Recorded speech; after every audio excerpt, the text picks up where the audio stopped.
inaad aakhira badbaado iyo adduunka labadaba hal jid bay leedahay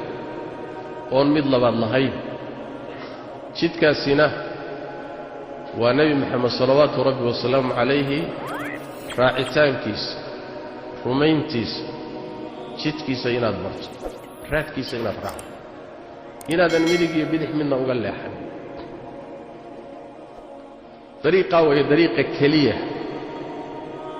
ee ku siinaya damaanad inaadan adduunna khasaarin aakhirana khasaarin maxaa yeelay allah tabaaraka wa tacaala markuu nebi moxamed soo diray kadib jid aan jidkaa ahayn waa xidhay dariiq kaloo ilaahay loo mara ma jiro oo rabbi naxariistiisa lagu gaadhi karo oo jannadiisa lagu heli karo oo rabbi tabaaraka wa tacaala adduun iyo aakhiraba liibaanta uu dhigay lagu heli karaayo ma jiro oon ahayn in nebi moxamed la rumeeyo salawaatu rabbi wasalaamu calayh kadibna dariiqii sii la raaco sharcigii iyo manhajkuu la yimidna la dabagalo dariiqaa way dariiqa keliya ee ku badbaadin kara waxaa nebigeenna ka sugan salawaatu rabbi wasalaamu calayhi inuu yidhi ummaddayda oo dhan waa mid la caafiyey cafi iyo caafimaad bay haysataa ilaa ummaddaydoo dhan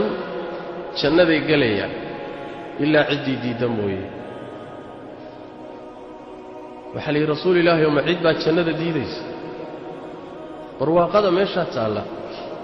ma cid baa inta la siiyo ku gacan saydhi oo mar raba dhahays nebigu wuxuu uhi sal alla alayh wasalam ciddii aniga i ateecda iga amar qaadata sharcigayga raacda kaasi jannadii buu galay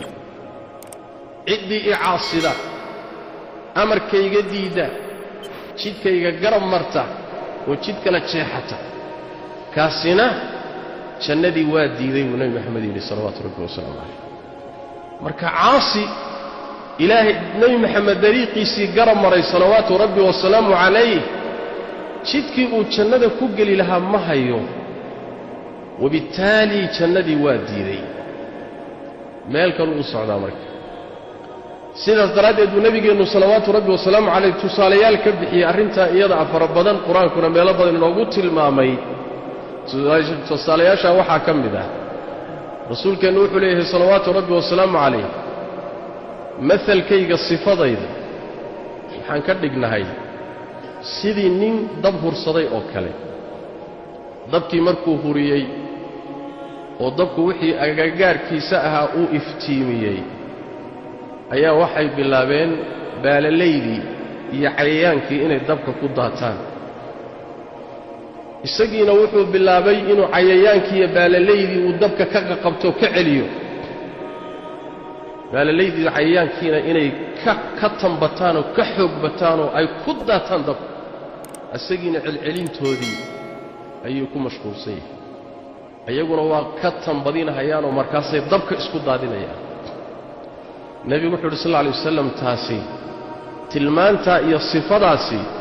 waa aniga iyo idinka sifadeenna buu rasuulku uhi salawaatu rabbi wasalaamu calayh sidaasoo kaleaan u naallaa buuri anigu waxaan ahay buu nebi moxamed yidhi salawaatu rabbi wasalaamu calayh guntigaan idin hayaa oo naartaan idinka celinayaa oo waxaan idin leeyahay halumma cani innaari halumma cani innaar war naarta ka soo carara war naarta ka carara war naarta ka jooga war halaagga ha gelina guntigaan idin hayayoo gadaal baan idiin jiidayaa idinkuna intaad iga tambadataan oo iga xoog badisaan baad dabka ku daadanaysaan oo isku tuuraysaan buu nebigu yidhi sal alla alay wasalam maxaa laga wadaa nebi moxamed salawaatu rabbi wasalaamu calayhi waa dhawaaqay nuur iyo iftiin buu la yimid adduunkaasuu soo dhex dhigay iftiinkii iyo nuurkii iftiinkiisii iyo nuurkii ciddii ku iftiinsataay ciddaasi waa cidda badbaaday ciddii khilaafto oo garab marta soo ma aha waxay la mid tahay sida baalalaydaa dabka ku daadanaysoo kale baalalayda dhinacyo badan bay iska shabbahaan baalalaydu waxay dabka ugu daadanayso midda koowaad weeyaane araggeeda ayaa daciifoo tabar daran saas daraaddeed iftiinka dabka iyo nalka ayaa ka xoog badan oo jiidanaya meesha waxa laga qaadan ninka jidka nabi maxamed khilaafay sida baalaleydoo kale u aragti gaaban yahay waa baalaley oo kale sidaas daraaddeed araggiisa daciif ah basiiradiisa iyo garashadiisa daciif ah waa midda labaad ee waxa la yidhahdaa baalalaydu waxay dabka ugu daadanayso waxay moodaysaa wax nafci leh markay ku dhexdhacdana gubatay gaalka iyo caasiguna waa sidaa